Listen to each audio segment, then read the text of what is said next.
Oh. All right, let's start with a little prayer. Holy God, we give thanks for all the blessings of this life.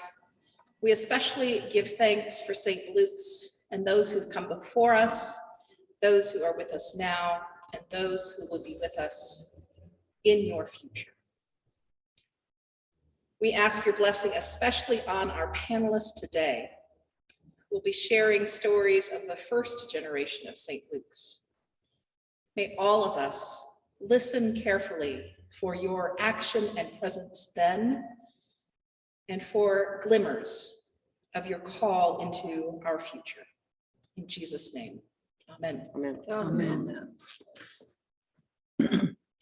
So I'm delighted we have this group of panelists today. This is our first Discerning Visions panel. So it's from the beginning of St. Luke's to 1974. And I have a little summary to share about those first years. So in 1951, the Episcopal Church, the big Episcopal Church, invested in planning for new churches all over the United States.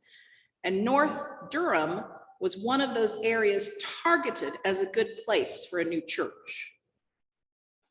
In 1955, North Carolina Bishop Pennick and St. Philip's Rector Tom Edwards started discussing creating a North Durham mission near Watts Hospital. In October of that year, 40 members of St. Philip's met about this new church, and 16 of them pledged to support this new church for 1 year. I found it really interesting that their original steering committee was made up of 4 men and 2 women, although women were not going to be allowed onto vestries until 1971. Good for us. I also found that there were different names they considered for this church, including St. Barnabas, Epiphany, St. Stephen's, and All Saints. But St. Luke's won by a landslide. Right. In 1956, St. Luke's became a mission of the Diocese of North Carolina. Bob Watson, who was an assistant at St. Philip's, was appointed as priest in charge, and they bought the property at Club Boulevard and Duke Street for $18,500. $17,000 of that was a loan. At the time, it was considered quite an expensive property. Members renovated the property themselves and were very proud of that. They also found a secret room in the basement used for moonshine. And they invested deeply in this property, imagining it as a long-term property ready for growth. In 1957, they began a fundraising campaign for a church to hold 500 members. In 1959, they began worshiping at the Club Boulevard location and worshiped there for 10 years. In 1960, Bob Watson left, and Bill Heathcock became priest in charge and was here for about 6 years. In 1961, it was our first year of St. Luke's kindergarten. In 1963, we purchased a new building on the Club Boulevard site to house the kindergarten. So then there were 3 buildings on that site: the kindergarten, Old Club Boulevard house, and the parish house and church. The bishop encouraged St. Luke's to stay a mission for a long time to get well established, but the congregation just couldn't wait, and they became a parish as soon as possible, and it was granted in 1963. At that point, they had 223 communicants and an annual budget of $25,000. In today's dollars, that's about $220,000. In 1965, the Long Range Planning Committee decided the location of St. Luke's was not ideal. They considered joining together with St. Joseph's, or maybe buying part of the Crowsdale complex property. In 1966, We bought this 10 acres on Hillendale for $10,000. The fair market price was about $40,000. And this purchase was 100% financed.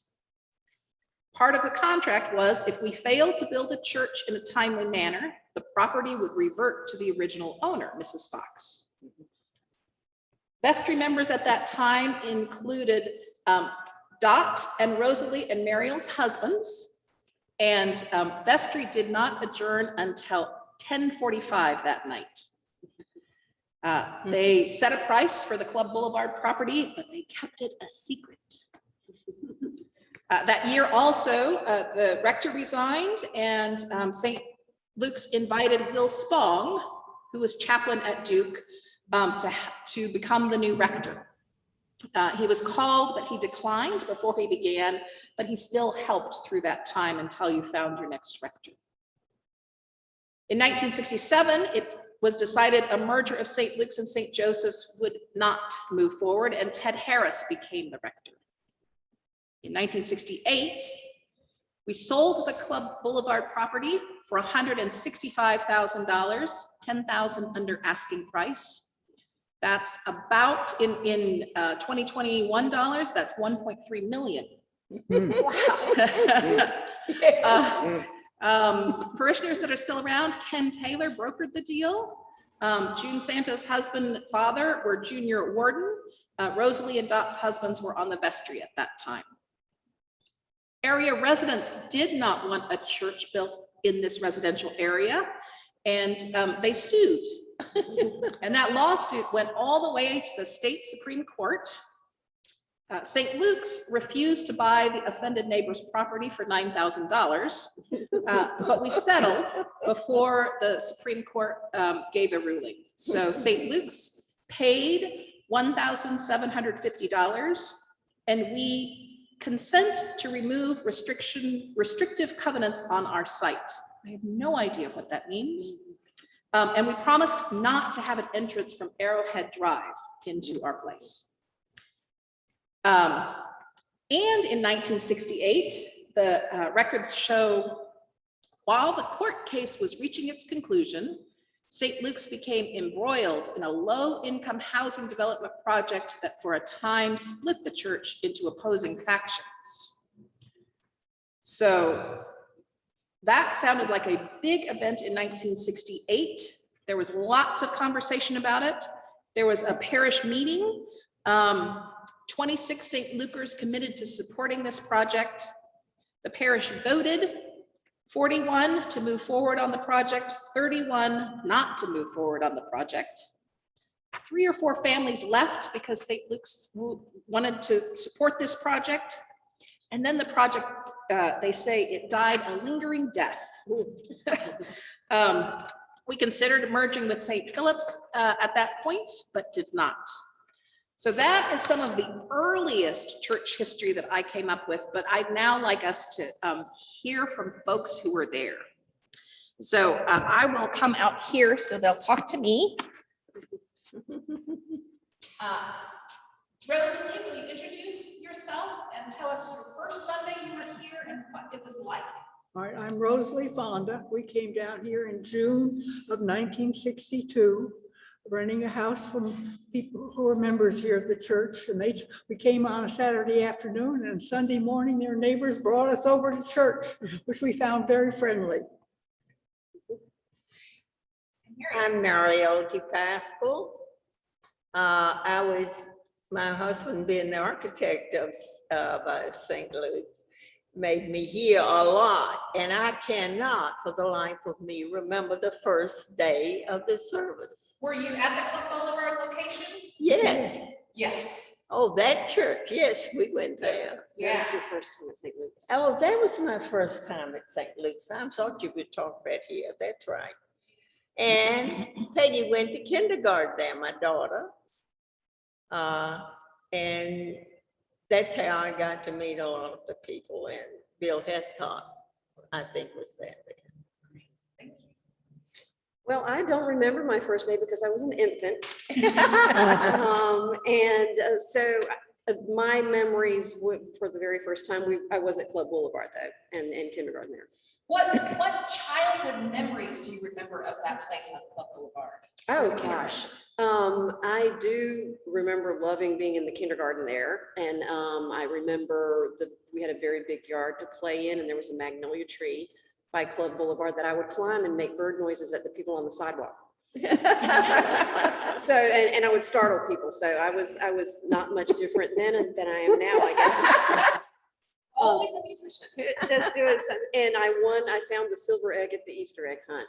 And what happened if you? I'm not sure exactly, but I do remember when they said go, I saw it glittering in the monkey grass and I got it. And that is funny that's a memory, but that was Club Boulevard. Those are two of my good memories. How about you, Don? What was your first Sunday at St. Luke's? We lived in an apartment when we were married in 55, and we had next door neighbors that were part of the charter members that were coming here with 1955 and 56.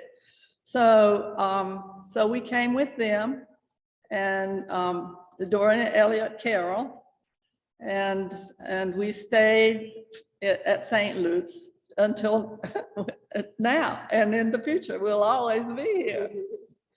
But we were at the church at the Club Boulevard house before the church was built. So we raised our families there, and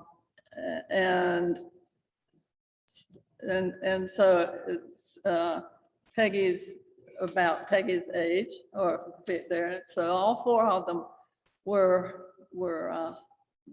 at the kindergarten there. We were friends. And one Sunday, I was in the choir, so I came early, and Jack would bring the children later. And after church, I thought the boys were in Jack's car, and Jack thought they were in my car. And we got home, and there were no children. We left them at church. So we turned around, we went back to get them, and they were in the trees. They're probably with me. Yes. They were very cool. So trees were very important.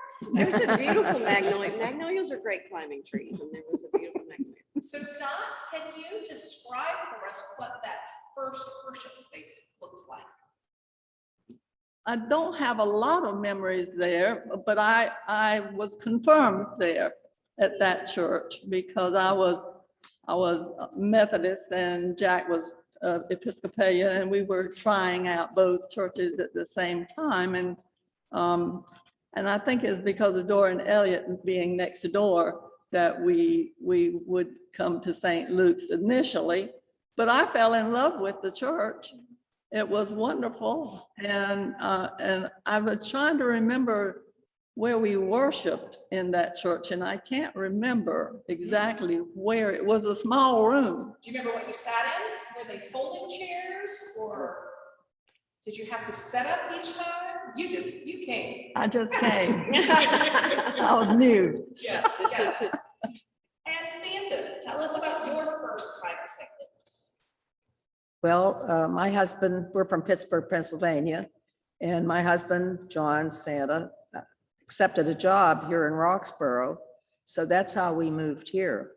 And he was here several months. I stayed back with the children till they finished school. And then we moved down here. And John had looked at other churches, and the one that he liked was St. Luke's.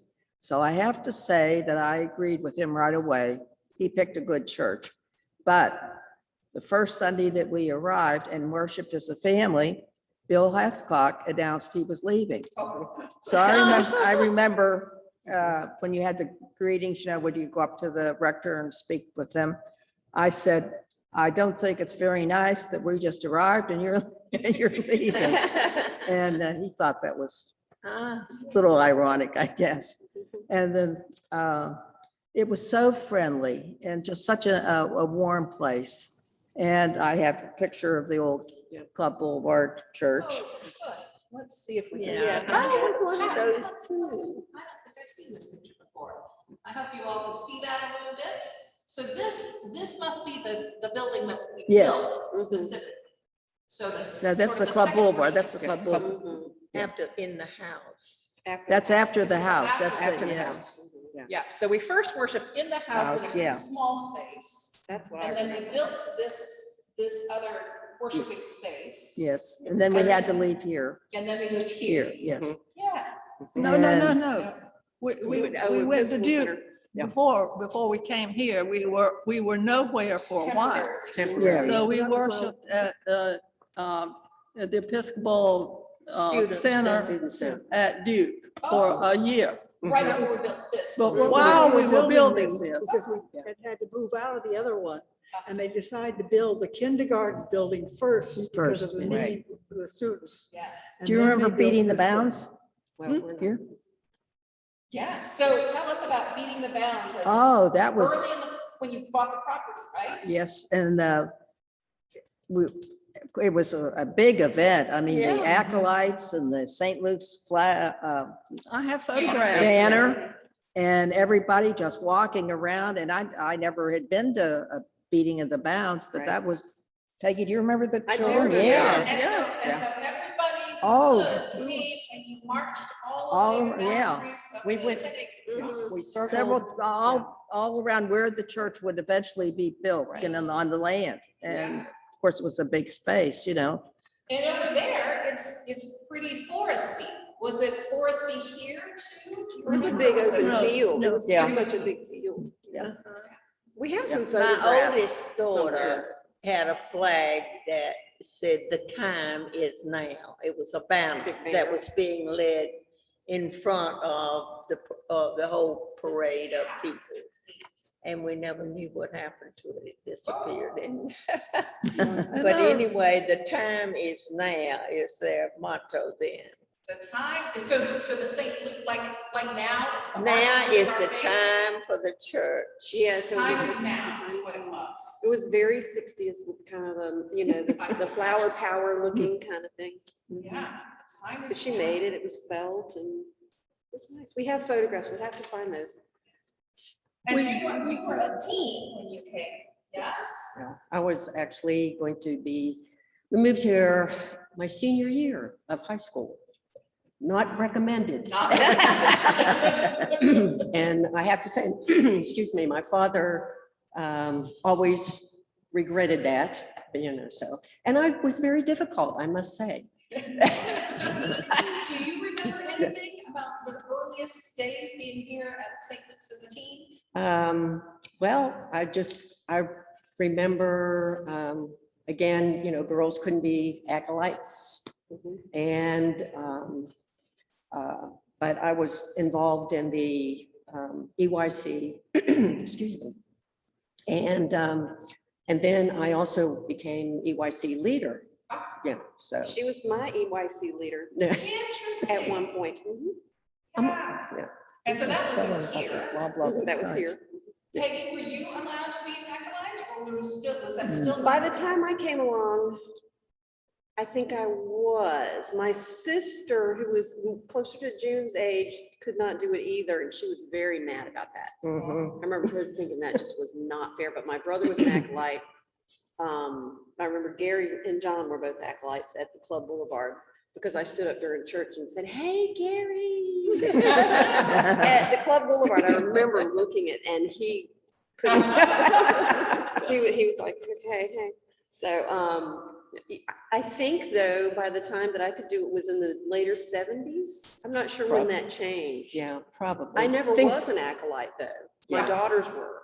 Yeah, but yeah, that was later. Yes. That's when That that was the started next occurring. thing. Yeah, but during that EYC, one of the things that we did, and I shared this with Peggy, we were talking about it, that we used to, along the I-85 side here, before they put in the off-ramp, the EYC, we planted loblolly pines. Yes. And they were free. You could get them from NC State. So we were all, we thought that was great. And they were fast growing. So it was a buffer for the highway noise. And, but I remember as the EYC project, we went out there and planted those, and Frank Depasquale, we used a pattern to plant those. We didn't just stick them into the ground, put a hole and stick them into the ground. You know, Frank had a plan, you know, for the landscaping as well as the, you know, the building itself, you know, so that was something, and it was, I have to say, it was a little sad to see those come down. There was, it was, yeah. Yeah. Did you have something to? No, the trees were beautiful. So, pre-1974, what were some of the events and activities that St. Luke's did? Well, I was excited because we didn't do a lot of outreach then. We were so No, focused yeah. on surviving here that it didn't have, and that upset me because but we had something, and the Episcopal churches did it together, called Coffee, Talk, and Action, where all the Episcopal churches met at St. Titus either twice a month or once a month to help the families in public housing that didn't have enough room for their families. We took 2 families and we went to the city and asked them to make a door between 2 apartments so that 2 apartments would be sufficient for our 2 families. And we did that. And one family wasn't baptized, and we became godparents to the children, and they were baptized, and it worked really, really well, and I loved it because the African American women were older than me that were there, and they took me under their wing to teach me about Durham's Black community. It was amazing, but we continued our contacts with this family to today, but we'll talk about that later. Excellent, excellent. So that is one of the things that started in the earliest days and continued and continued and continued, and hopefully will pull us into the future in some ways, huh? Yes. Yeah.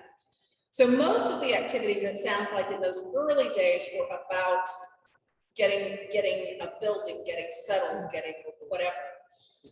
I also heard in several of your stories that somebody invited you to church. Was that something that continued in those early days? Was that something that St. Luke's did? It was a very That was friendly- an aim. That was An an aim aim. of, I think all of us talked about inviting more people to church, your neighbors, and making it a friendly, welcoming church. And it worked, but we were in a way sort of selfish too. We like to just be our Connect own with those. family. Well, I know when I was in EYC, and the 2 activities I thought of was we always did a church bazaar.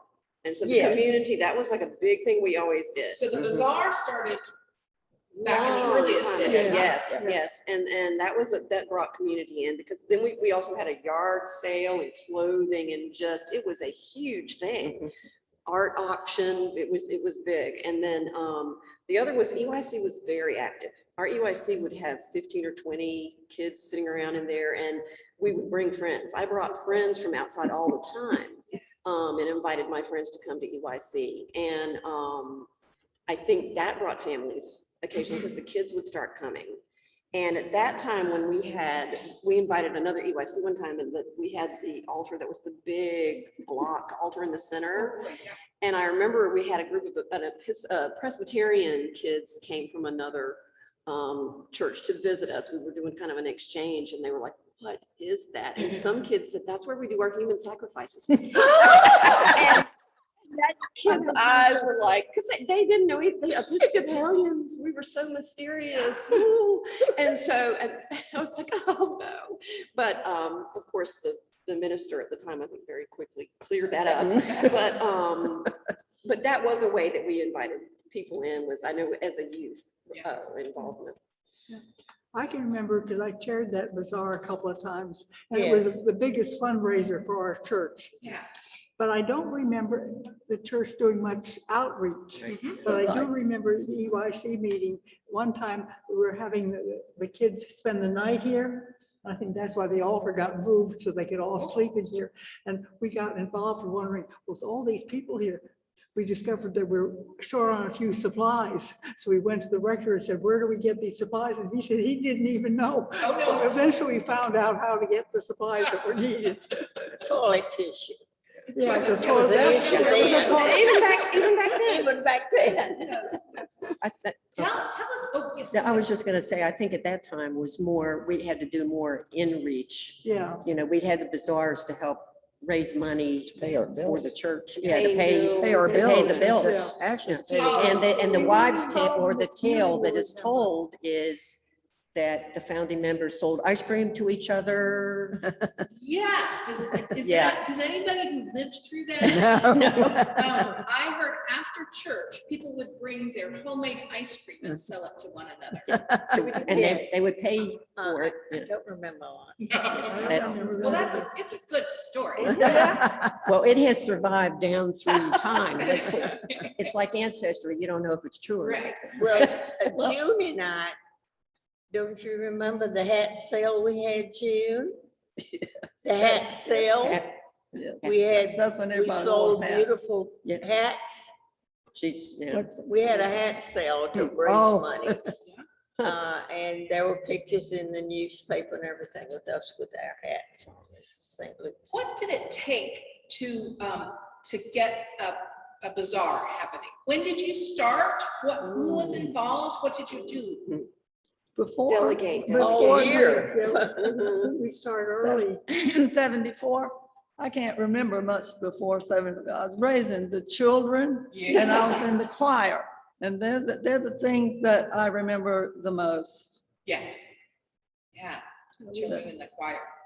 We So Rosalie- encouraged- We were encouraging people to bring things for sale, Mhm. things they made, things Mhm. like maybe even, we had old clothing, we had. Yeah, we furniture. had clothing. Anything people had, they would possibly give to the church so we could raise money to support ourselves. Yeah. We were very much involved in ourselves, more so than in the, I think now we're involved in the community much better than we were then. Oh, A yeah. lot of handicrafts and things that Yeah. people did do a lot of individual sewing. It Yeah. was very much everybody, all hands on deck Yeah. type of a thing that I remember. Even EYC was involved. We did different things. I can't remember exactly. We had a member of the church that had kind of like a food truck, but hot dogs. And he brought his thing Oh, and sold yeah, hot that's dogs, right. like Yeah. Porcelli's. And Yeah, Porcelli. for selling. Yeah, Porcelli's. for selling. And that was what their contribution. So Yeah. everybody. That was a big event. So, Gives, many so sort gifts. of a yard sale mixed with a craft sale mixed with some food Food. trucks. Yeah, Bake big sale, ones. everybody bought Anything. something. Anything that would raise Anything you money. could think of. And We were Yeah. desperate for money. So, from when it started to 1974, what is a difficult time you remember in the church? Building. Building? Yeah, Tell us the more. moving and deciding to move and building and where we were going to be meeting and all that was a very difficult time for the Whether church. to have carpet or not. So some yeah. choices, the choices were stressful about whether to build or Right. not and whether to have carpet or what kind of carpet. Yeah. Yeah. Mm. And do you remember it being stressful when you actually were worshiping in different places, or just the having to make the choices and make the physical moves? No, it was fun everywhere. It was fun everywhere. I think it probably was, because of that, made us more faithful to the church too. We had to feel that we were supporting the church. So if we had to go over to the student center, okay. I mean, it was something that was exciting in a way. You had I guess you had a common Where kind of challenge, Yeah. and that does bring people together. Common challenges do bring people together, don't they? Yeah. And when we did come into the church originally, this was cement. Yes. We had cement, the cement floor was Very the original barren. floor, and we had folding chairs. That's right. And were the So- folding chairs always up or you were putting them up and down? No, They they were- were all, they we was just always left, up. we left them up. You left Yeah, we left them up. Flanky and. But I remember my But yeah, it was feet being clinky, cold. yeah. My feet yeah, got very it cold on the cold, cement, oh, yeah. Because of the, It seems like such a big building in the after winter. the one we've been in before. Because the other one, you said there were over 200 people there. I felt like there were only like 100. Well, those are people on the register, not necessarily okay, people who okay. showed up. Because they had two services. Uh-huh. And so the service we went to, I felt like there'd be about 100 when we were in that building. And coming over here, suddenly this great big building. Yes, yes. So the previous building was what, a half or a third of the size of this, much smaller. Oh, yes, Now, yeah. Yeah. What was interesting to me when we were in transition meeting over at Duke, the students met there too, and it was a church. I don't know if it still stands now or not, but it's behind where it is now. But they took an interest in us and came to church also for some reason. Do y'all remember that very much? I remember being sleeping. involved with students. I mean, students sleeping Yeah. on couches and stuff around there, seeing. So that's something that I didn't realize that sort of throughout our time. So you were involved with students very early. Then Will Spong, who was the chaplain to Duke, also was invited to be here and helped out some. Yes, And we then did. Ann Hodges-Koppel, and we're still providing meals and we're still in relationship with them. That's a continuing thread I hear too. Yeah. Yeah. It was And an interesting place to be worshiping because my son was an acolyte then and trying to figure out what they were supposed to do, where and when, because it was a different shape. Yes, so Yeah. there were acolytes that They in had a to short amount of learn. time worshiped in at least 3 different buildings, trying to figure out where to go and what to do, huh? It was there, everybody was there long enough to feel comfortable, to feel at home wherever we were. Nice, nice. Because we were friendly, we were involved in people. We were a more tight-knit group in some ways.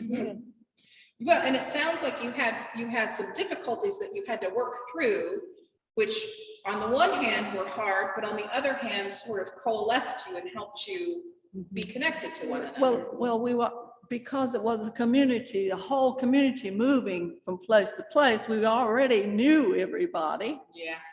And so it was a sort of a family feeling. So before 1974, what were some of the most joyful moments you can remember? Some big highlights. I just remember people being very friendly. That's the main thing. And the church was important to come worship together. I Very think- friendly Yeah, I place. think the things that we did together, which we've already talked about. Yeah. But we also made Christmas ornaments for the trees and we still do this, but we, brought gifts for other people too. Share your Christmas. Yeah, I did to that. share your Christmas, which we have, and it's ongoing, I think. And How it's- long ago do you think that started? Oh, from the very beginning of this, I think. So in at It's, Club Boulevard, that was going on, Making, you think? doing, I don't remember. All I remember was the choir, as she was singing in the choir, and I was singing in the choir. And for a year, we had no. We were, Right. We and were in the choir. We had no choir director, so I became the choir director and I couldn't play the piano. Oh, that was what was wrong with that. You remember, lift thine eyes, lift thine eyes. Lift thine eyes, oh, lift thine eyes. Yeah. We sang that right much. So you had a Acapella. choir from the very Acapella, beginning, yeah. pretty early on? Yeah, yes, we had a choir. Did you have choir robes? Yes. Did you have choir rehearsals outside of Yes. choir time? All of that? Well, we had choir rehearsals. Yes, we did on Wednesday, didn't we? I can't I remember remember. that. I think we did. If I look back on my pretty much We like had that. music, We but had I've to- gotten music with your name written on it. back Yeah, then that we yeah, still have in the We still, files and yeah, sort of we thing. still, yeah, when you pass out, you see people's names, because you'd be assigned Yeah. a piece of music and you see people's name on there. It still had What- June what- Senior and Muriel. We had it, when we had a children's choir too, though. Yes. Oh, and a children's choir back then. Norma Oh, But yes. Hollingsworth, we ran had the a, we children's had choir. a musician and named Rose, that, because that's my maiden name too. And, The last so he could play, but he wasn't the choir director. Mhm. So He was your musician. he but was not the your musician choir. for that time. Mhm. Who was that, Seth Warner? Huh? Was No, that she Seth said the last Warner, name or was that? was Yes, yeah. I was like, Oh, it was That was later. Yeah, No, it was before. It wasn't Seth. before yeah, it wasn't Seth. Seth Warner. It was, About- You don't need to know. And but we did do I'll think about picnics, it tomorrow. church picnics outside, and that was something as a child, because still, this is coming up with me being younger, my younger years. That was so fun. So at Club Boulevard, you did church I think we picnics did outside? outdoor, we put the tables out and things, and we would eat, and that was always such a highlight. Just the variety of food, and of course, Yeah. desserts and Was things. it once a year or Just in once the- a year. just once a year? Holiday. I remember. Yeah. Yeah, but it was a highlight for you. It was a highlight. And we did have, I think, a Sunday school or a vacation Bible school, because I have a black and white Yeah. photograph of a bunch of us standing in front of that building. We had the Easter egg hunt there. Well, that was my highlight. I Yeah. wanted to say. Easter egg So hunt my and silver egg. vacation Bible Oh, that's school. right. I think it was just a giant egg with more candy than it was. So I don't- But we did have those kind of gatherings like we do now, which I think is a big, people enjoy those now. Yeah. You know, the dinner on the grounds type of thing. Yeah, so dinner on the grounds is neat. You talked a little bit about interaction with the Durham community. And it sounds like early on, you were focused on getting the building and building the St. Luke's community. So there was less outreach is what we've said. On the other hand, you were getting people to come in, so you must have had some interaction with the Durham community. Doc, you talked a little bit about the coffee group, and that was working with the Durham community. that was working with the Episcopal churches. And the Episcopal churches, you said, were going to the town council or city council. Coffee Talk and Action was made up of different Episcopal churches in town, and we all met at St. Titus. Yes. And then worked to better Durham, it sounds like, Yeah, right. family by family. Well, right. How did St. Luke support people in their faith development at this time? You mentioned a little bit about Vacation Bible School and We had Sunday school. and Sunday school. Well, what about adults? Were there Bible study or adult classes? Or? I The don't Episcopal think church women were concentrated more Yeah, the on, church women. I want to say Bible study or church study, because we didn't do much outreach at that point. Yeah. So these days, our Episcopal Church women is pretty small. What Yeah, was it it like used- in those oh, early We had days? two groups. We had a morning group and Yeah. an evening group. And I would say that each group was at least as large as the meet now. Mhm. And maybe even bigger, I can't remember, because it was an important part for women. Yes. I went to the evening group because, so my husband could babysit. Yeah. And but some of the people who were mostly women who worked came in the evening. Mhm. And then other women came in the morning. And we would meet at different people's houses. Yeah. So ECW was an important way to be, Yeah. to be formed and support one another. And you've been in people's houses, not at the church. Yeah. There was a lot about the Episcopal church that I had to learn. Yeah. Because I had never been. I was a Baptist, which was certainly ritualless, Ritual. no much ritual. Yeah. And when I joined the Episcopal church, I had to learn how why everything was what it was. And then I was head of the altar guild at one time. And so I had to identify the chasuble, the ropes, the soft, whatever, and each thing in the altar guild. And we incidentally, during this time, we didn't mention the fact that we always covered our heads.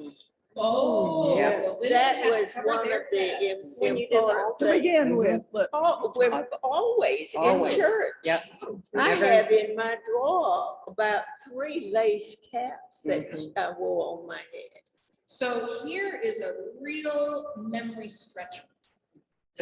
How did that stop? Did it stop all at once?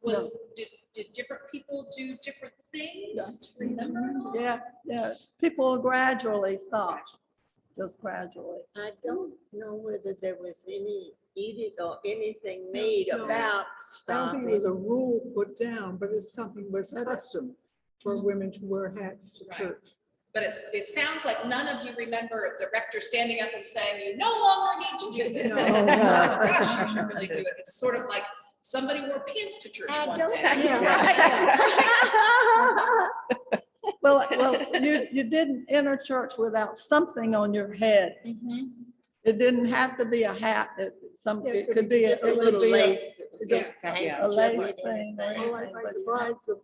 Yeah, be a little, headdress the bride would what we wear. called it, that it was like a lace doily. Yeah. It really was, that even when you're doing altar guild, we had, you had to. I think I wore Oh, hats. yeah, you were Yeah, the- supposed to do that. Yeah. Yeah, And do any of you remember what it felt like to not do that? It felt good. It felt good. Yeah, you felt liberated. huh? Yeah, but the thing is, the funny thing about it was people were so taught to do this. I mean, that if you realize that you had forgotten, you put a napkin on your head. I mean, really, because they felt you did not go into church without something on your own.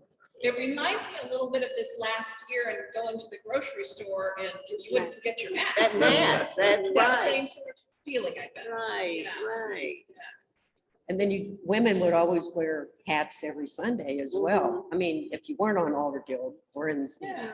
and, so. Well, it I wasn't think- just all the girl that wore the hat. Yeah, It I- was, Well, you Right. always got dressed up for church. right. Yes, Yeah. that's true. We did. Mhm. you did. Yeah. And was And- that something that rectors invited you to be like? No, It just no, happened? they- Now, It's been- just- it's been I custom don't for grow up- generations. I don't remember anybody having an opinion. Yeah. No, we grew up as little children You don't tell the women what to do. They do what they want. It was a way of and showing we grew up respect as for the little church. children, Right, it was. knowing You wanted to wear a that hat and Sunday was gloves. you special. wore- Yeah. Yeah. Sunday is special. That at least we had hoped for, but I soon learned it really is not for most people. But I think you grew up knowing that you put on your Sunday best Mhm. to go to church. And the men wore neckties. They Yeah. didn't come with short Suits, right, they sleeves. wore suits. I Yep. think the first time I saw a man in church with shorts on, I almost had a heart attack. And when I looked at acolytes with dirty shoes under that white thing, The I sneakers. thought, somebody gotta get to that kid. You No know, judgment here, though, but No, just saying. no. Just saying. as if I knew what I was talking about. Yeah. So pre-1974, what is one phrase that you would use to describe St. Luke's at that time? Welcoming. Welcoming. Friendly. Friendly always. Same thing. Warm and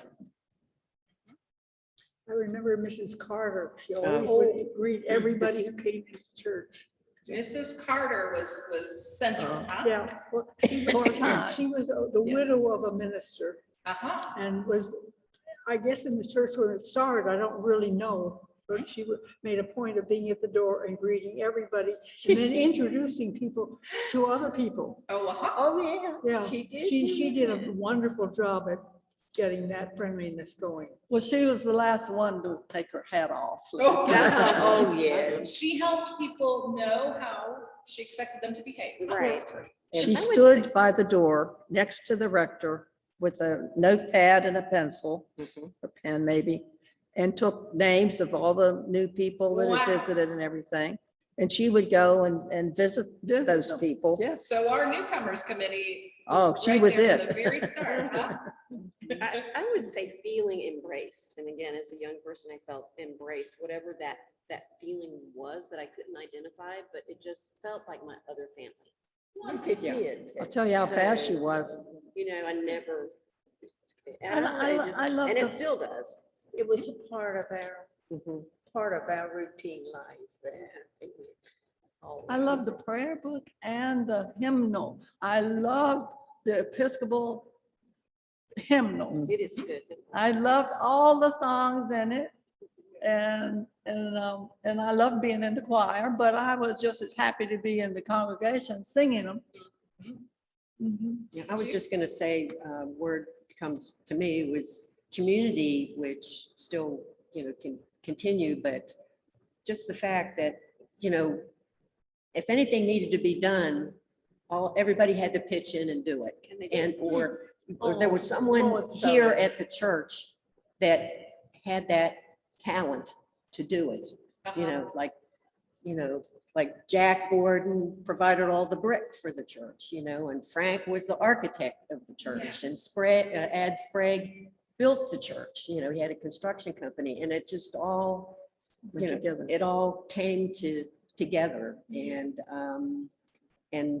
you just felt a closeness with everybody because we knew we had to do it. You all pitched in. We and all did had what to needed pitch get in, done. yeah. And I think our phrase where you have said all are welcome, I think a lot of churches say that. And I tell people to this day, our church really does live that. And they have from the beginning. I have seen, and probably part of my growing up as a person that's accepting of and listening to people of different opinions is because we had a lot of different types of people at this church. We had people that were conservative and liberal and in between and we've always had sort of a diverse community in that regard because Durham is diverse. Durham has always been pretty diverse. But we all really, like when rubber hit the road, we came together. And so I grew up seeing different types of people getting along for a common goal. And I think the church really did provide this church did provide such a good example for that. We learned to compromise with people and to understand our members. I don't think it was outreach, but people learned. So you first learned how to get along with one another. Well, even though you had different opinions about things, you learned to work them out. Which is something I had wished for in the last year. That people could understand science a little better too. I mean, we need to know and accept the research and things of science, and that's how we can accept each other.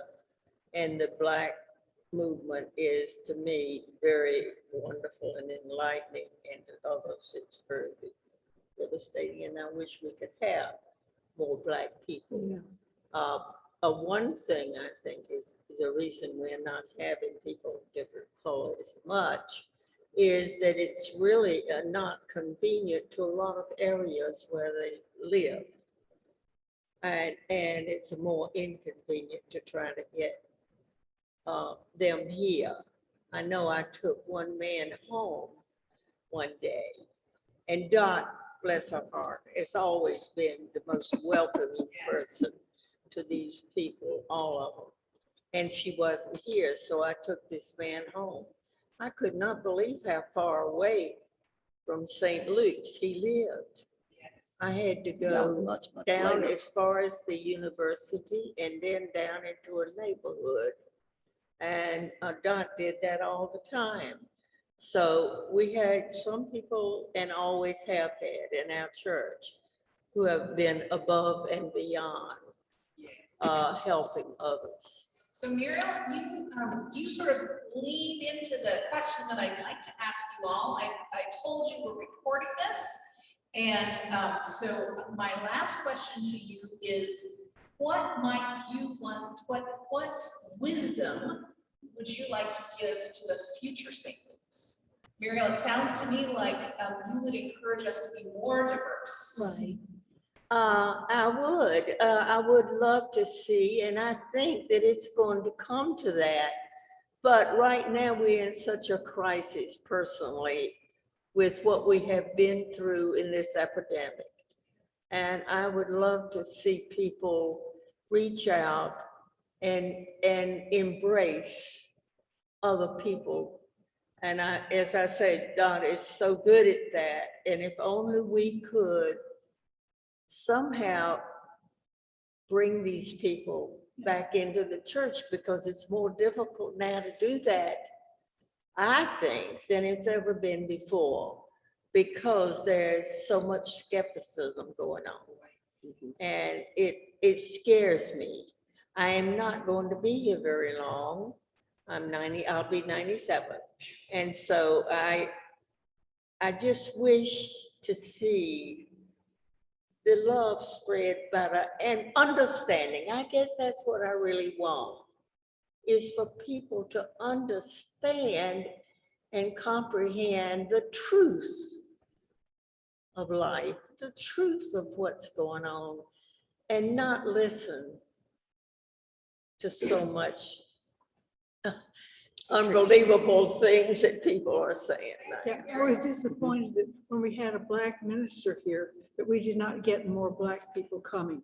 And that is still a disappointment to me, because that woman was outstanding. amazing. She's a beautiful lady. I love Also, it. another Stephanie- thing, that I have Stephanie been Yancey. involved with the tutoring with the Latino children, and we don't get their parents coming here, which disappoints me.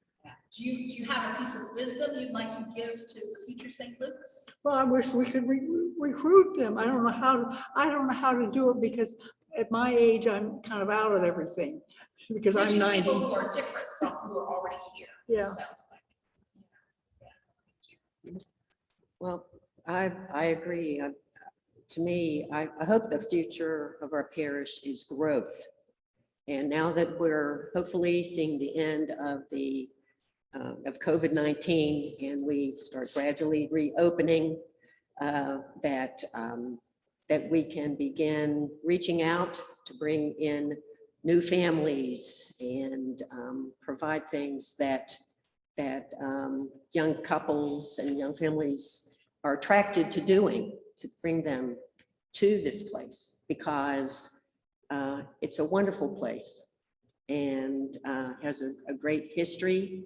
And as you've heard this morning, we feel really strongly and wanted to continue way into the future, long after all of us are gone. So, and that's my prayer. Good. How about you, Jude? What's a wisdom or prayer for you? I think the hope is in the children and the families, like my daughter said. Whatever gift you have, and everybody has some gift, know what it is and donate that gift. If it's singing, like we all sang in the choir. Or still do. I used to say everything that happened at St. Luke started in the choir, and I think it did. I mean, the choir would get an idea, or somebody would say something, and the choir would just, first thing you know, there's a bake sale and they're baking and selling cupcakes after church. And just the bazaar, all kinds of things just came from the choir. So find your gifts and give your gifts. That's right. Be in the choir. That's a good I way was to. never involved in the choir. And you still gave your gifts, didn't you? Yes. I can't carry Rosalie it had through. trouble even hearing the choir. What wisdom do you have for the future for prayer? Well, I would like to, we already have so much to build on even in the Episcopal Church, I mean, you know, or all churches, but the St. Titus is sitting right there for us. We've been with St. Titus since 1960. And we have worked together more than we realize with the sister churches in, you know, in Arusha and Tanzania. And our Good News Garden right now that we're doing with them, that started during COVID, so, Yeah. yeah. How about you, Peggy? I would say, and it comes from a prayer from we hear, to just keep your hearts and your minds open. And I think if you do that, that the people who need to heal and be here will come, and they will feel welcome here. They may be fed in another parish, but we just be open to all people. And that is ultimately, I think, what Jesus would have wanted us to do. So just be the heart. Good. So I want to thank all the panelists again. We've got June Santa and June Santa and Rosalie Fonda and Merial Depasquale and Peggy Freer and Dot Borden. We are so glad that you were with us today to share stories. We are glad for those who are with us on Zoom right now. We are glad for those who will be listening and watching in the years and decades to come. May St. Luke's flourish and continue that spirit of camaraderie and sharing God's love with one another and with the world. Go in peace to love and serve the Lord. Thanks be to God. Thank you all.